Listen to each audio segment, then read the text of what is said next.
In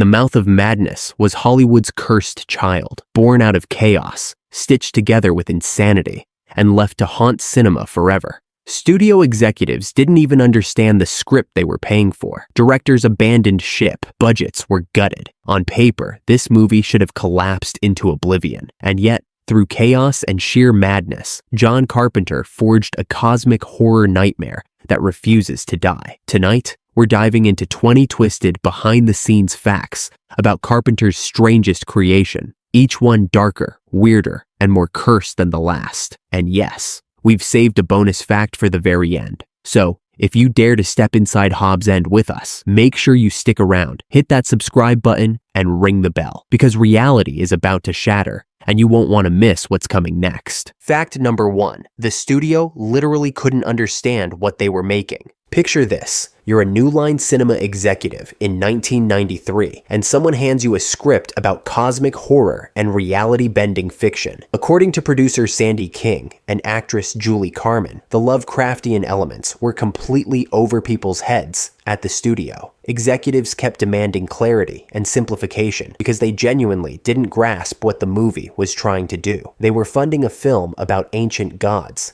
and fictional reality bleeding into the real world, and they had no clue what any of it meant. The friction was so intense that the entire production became a battle between Carpenter's cosmic vision and studio executives who just wanted a straightforward horror flick. It's like trying to explain quantum physics to someone who thinks the Earth is flat. You try to figure out who's professional and who isn't.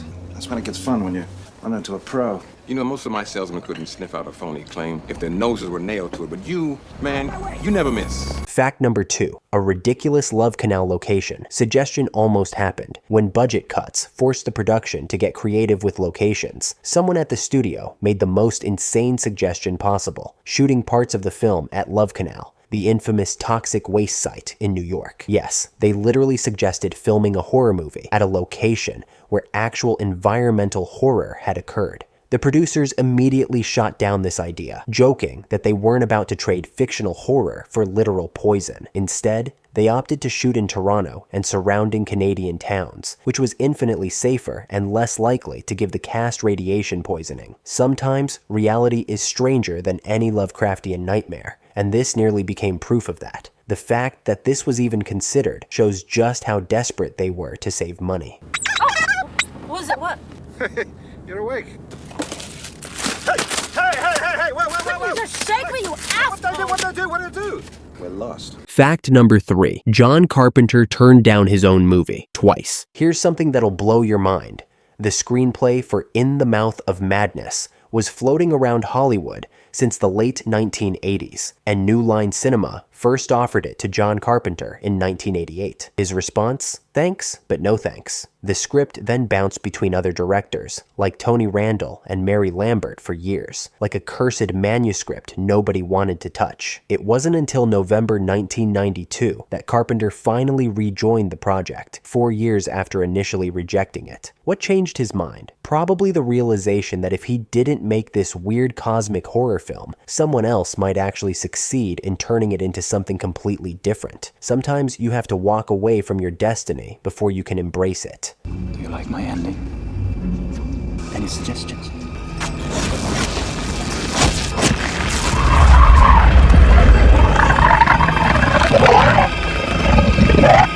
Fact number 4. The original ending was completely different and nobody knows what it was. The ending of In the Mouth of Madness went through multiple rewrites. But here's the kicker. The original concepts were so different that they had to be completely reimagined during production and post-production. Early drafts apparently had entirely different conclusions before settling on the final mind-bending sequence where Trent ends up in the asylum watching his own life as a movie. The need to balance thematic coherence with studio acceptability led to constant rewrites, but the specific details of these alternate endings remain a mystery. What we do know is that the final version, where reality completely dissolves, was a compromise between Carpenter's vision and what executives could wrap their heads around. Imagine how much weirder the original concepts must have been. You the old lady at the hotel?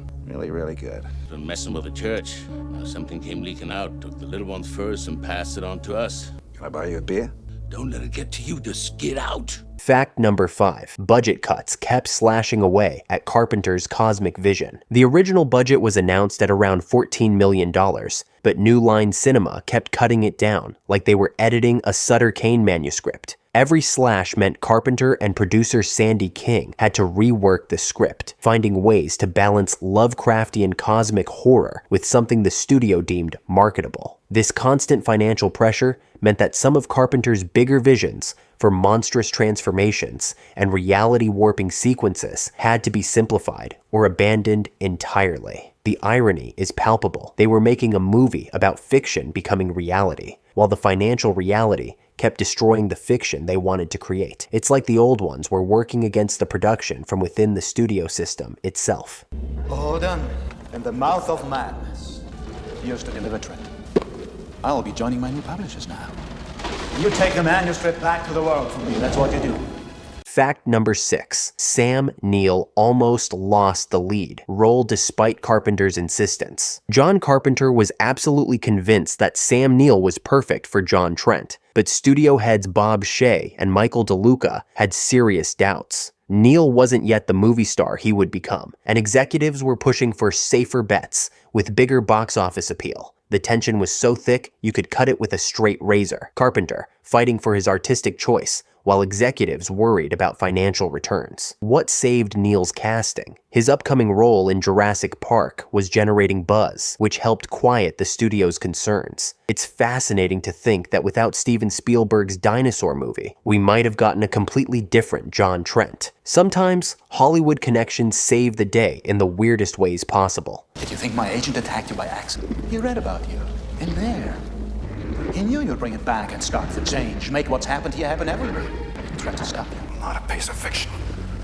I think therefore you are. Fact number 7. One glance off camera destroyed an entire master shot. Julie Carmen reveals one of the most frustrating accidents in the film's production during a crucial long master shot that captured the drive into Hobbs' End. With all its eerie surroundings, she accidentally glanced at something off camera for just a split second. That tiny moment of distraction ruined the entire take, which had required precise timing, blocking, and coordination. The shot had to be completely redone, and the incident changed how they managed on-set distractions thereafter. Carmen had recently given birth and had brought her baby to set, but after this costly mistake, that policy ended immediately. It's incredible how one involuntary eye movement can derail an entire day of complex filmmaking. Sometimes the smallest human moments create the biggest production nightmares. No, not me. You're the Kane lover. What's to be scared about? It's not like it's real or... Well, it's not real from your point of view, and right now reality shares your point of view. What scares me about Kane's work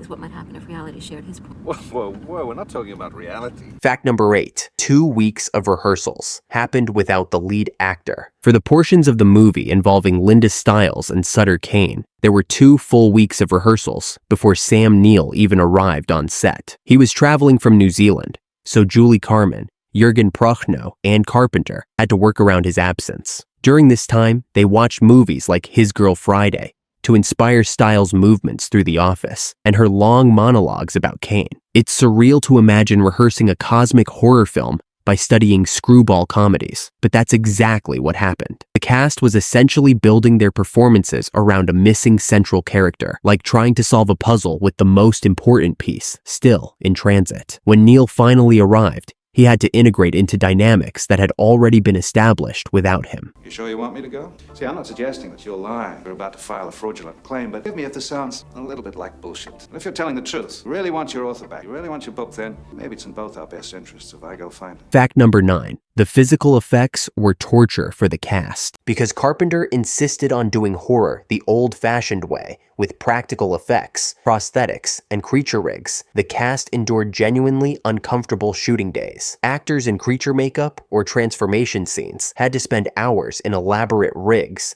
that were often hastily constructed due to budget limitations. The physical toll was enormous, with some transformations requiring actors to remain motionless in uncomfortable positions for extended periods. It's ironic that a movie about madness literally drove its cast to physical exhaustion through the very techniques that made it authentic. The suffering was real, even if the monsters weren't. Just because you know the symptoms doesn't mean to say your story is true. It's Kane's story, and it'll spread with each new reader. That's how it gets its power. Fact number 10. Subtle tensions nearly boiled over multiple times. While there were no documented on-set walkouts, the production was simmering with barely contained frustrations. Studio expectations clashed with Carpenter's insistence on maintaining the film's weirdness. Cast members sometimes felt lost about what was supposed to be real versus special effects. Some crew thought certain sequences were too over the top even for a horror film. These weren't explosive confrontations, but rather a constant undercurrent of creative tension that made the entire production feel edgy and unstable. It's like everyone was walking on thin ice, never quite sure when artistic differences might crack the whole thing open. The movie's themes of reality breakdown were apparently mirrored by the precarious nature of its own creation.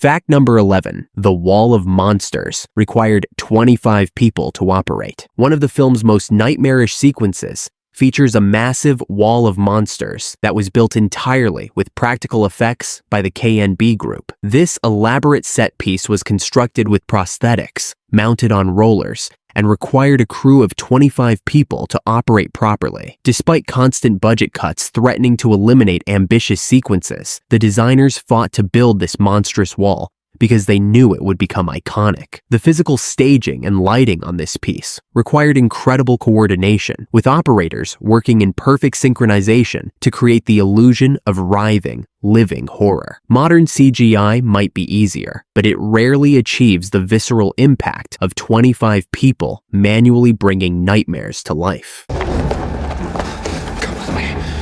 I can't. I've read to the end.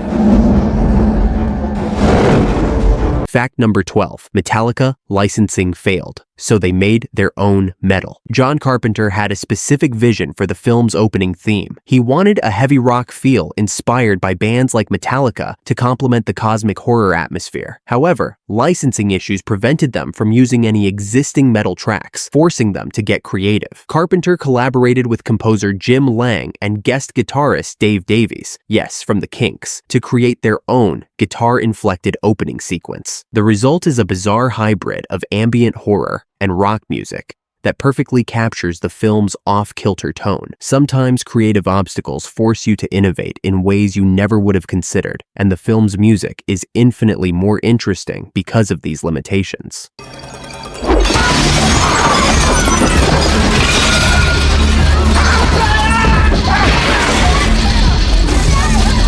Fact number 13. Actors' genuine reactions to monsters made the final cut. Some of the film's most effective moments came from unplanned reactions when actors encountered elaborate prosthetic effects for the first time. During scenes in Hobbs End, cast members were genuinely surprised by the makeup and creature work they were seeing, and their visceral responses made their performances more authentic. The timing of ambiguous lines like, "Do you read Sutter Kane?" gained extra weight through these improvisational moments. It's a brilliant example of how practical effects can enhance performances in ways that green screen work simply cannot match. The blurred line between performance and genuine reaction perfectly mirrors the film's themes about reality becoming indistinguishable from fiction. The Archangel Michael's fighting Don't off tell me fighting off one of the creatures from the other side, right? representation. The things Kane writes are indescribable. Beyond description. Right.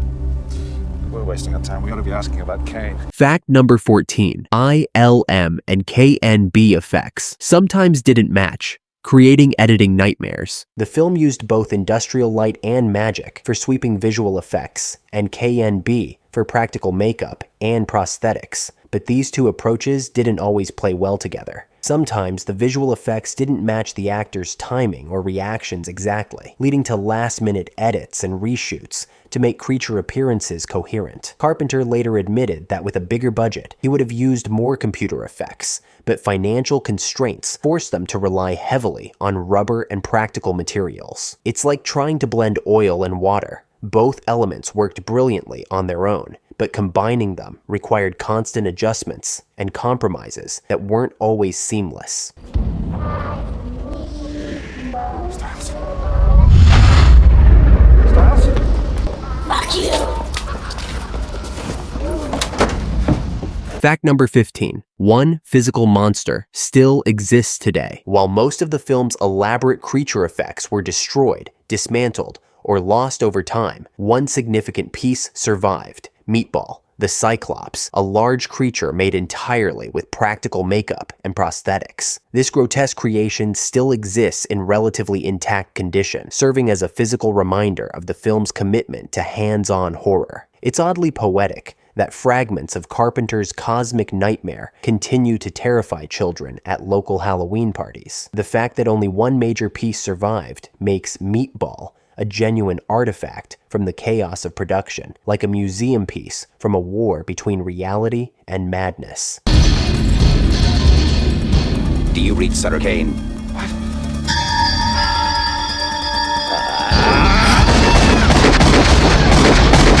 Fact number 16. It was popular in Europe while flopping in America. Despite bombing at the US box office and receiving mixed reviews from American critics, In the Mouth of Madness found surprising success in European markets. The film earned just under its production budget domestically, leading to its classification as a commercial failure. However, Carpenter and others involved in the production have mentioned that it performed much better internationally, particularly in Europe, where audiences seemed more receptive to its Lovecraftian themes and reality-bending narrative. It's ironic that a film about American horror fiction found its audience across the Atlantic. Sometimes artistic vision resonates more strongly in cultures that didn't create it, and European audiences apparently got what American moviegoers initially rejected. After all my redecorating? No, I think I'll stay. There's a guard with a pair of swollen testicles who swears you want it out of here. Oh, yeah.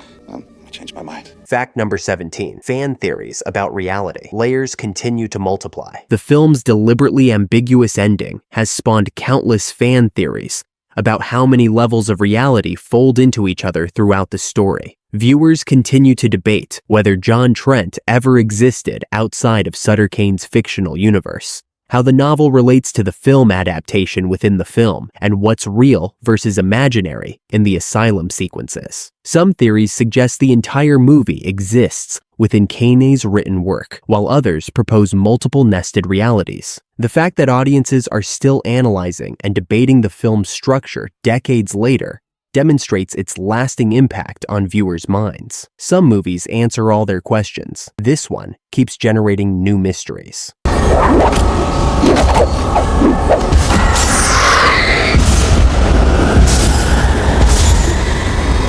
Fact number 18. It influenced an entire generation of reality-bending horror. In the Mouth of Madness is now recognized as one of the most successful attempts to bring Lovecraftian cosmic horror to mainstream cinema, and its influence can be seen in numerous later films that blur the lines between fiction and reality. The concept of belief giving power to fictional horrors, the writer as God trope, and the idea that readership can make imaginary things real have all appeared in subsequent horror and science fiction works. Carpenter accidentally predicted our current relationship with truth and fiction.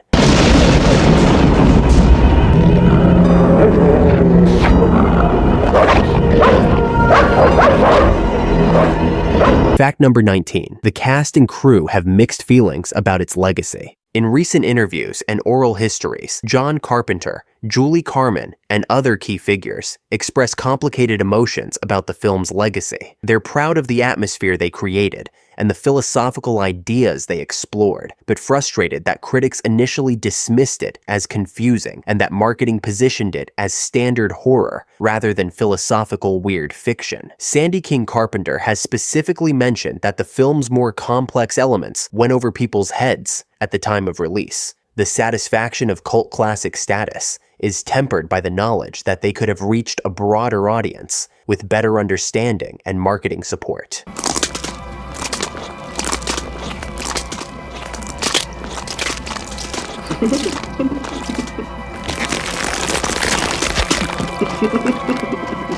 Fact number 20. Carpenter regrets what budget limitations prevented. John Carpenter has been surprisingly candid about what he would have done differently with a larger budget, specifically regarding visual effects and creature work. He stated that more money would have allowed for better computer effects to realize certain monstrous transformations and reality warping sequences that had to be simplified or abandoned entirely. It's fascinating to imagine what the film might have looked like with unlimited resources, but also somewhat comforting to know that budget limitations often force creative solutions that are more interesting than expensive ones. The movie we got was shaped as much by what they couldn't afford as by what they chose to include. As I tell you, Hal, this whole thing has been staged, that's how. You, Harglow, and Kane, you put me through all of this so I can go back and blab to the media about Kane's haunted little town. Help you sell a few more million copies? Well, fuck that. You're wrong. No, I'm not. The bonus fact, the love canal suggestion, was even worse than you think. Remember that insane suggestion to film at Love Canal? It gets worse. The suggestion wasn't just about using a toxic waste site as a location.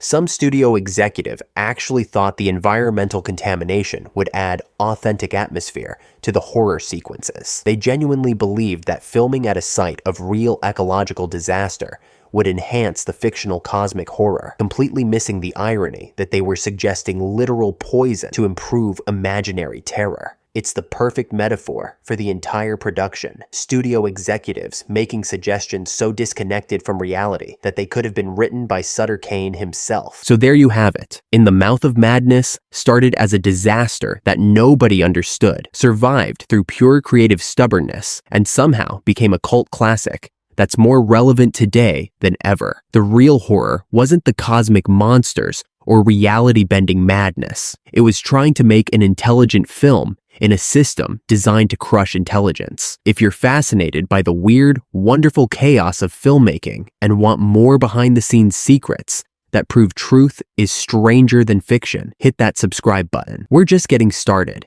and trust me, reality has way more surprises than any script ever written.